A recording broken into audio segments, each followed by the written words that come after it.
Hi everybody, my name is Quashay Monique and you're back with a video.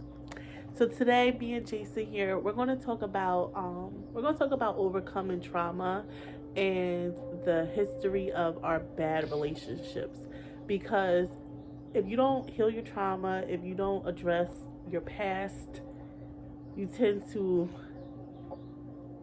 make those same mistakes again, and you tend to hurt the people because you haven't healed, if you know what I'm saying. So I know a lot of you guys are like us and you need help and you need someone who's been through it, and you want to, sort of stick with that person. But it's hard, and it takes a lot of willpower to kind of go through different things at a young age. And but you have to, but if you're looking for a place where you want to, I guess, help me out here. Yeah. If you're looking for a place, I guess, to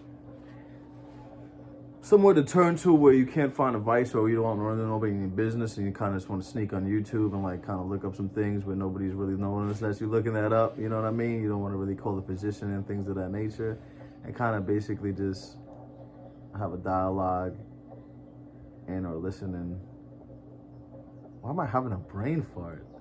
That's what happens when the camera's on. Nah, no, it's you so get crazy. brain farts. It's anyway, the story, I can basically piggyback over what she was saying in regards to past trauma, especially when it comes to relationship.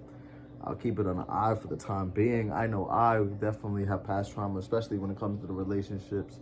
It's because I jumped this relationship not really fully knowing how to deal with the relationship, not really fully knowing how to love, not, you know what I mean? Being taken advantage of, things of that nature.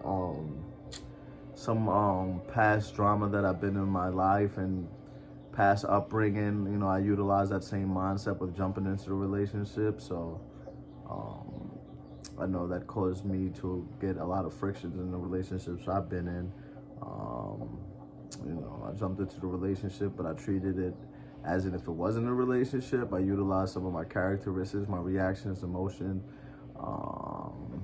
based on how I grew up in the streets, and I try to, transcend that into the relationship, but kind of wasn't healthy because that's two different mindsets, two different pedestals of behavior and characteristics. A relationship is, I guess, more intricate than one would like to believe. And what I mean by that, it's more details into it that will cause you to grow those attributes rather than bringing on your past understanding of how to survive, how to love, how to gain respect.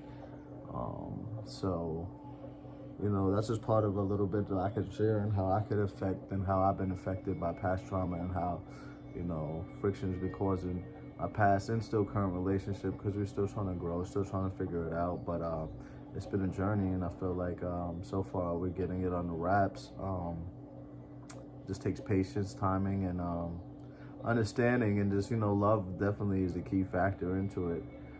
Love and understanding to me is definitely the key factor, because if you love something, it gives you the incentive not to give up on it.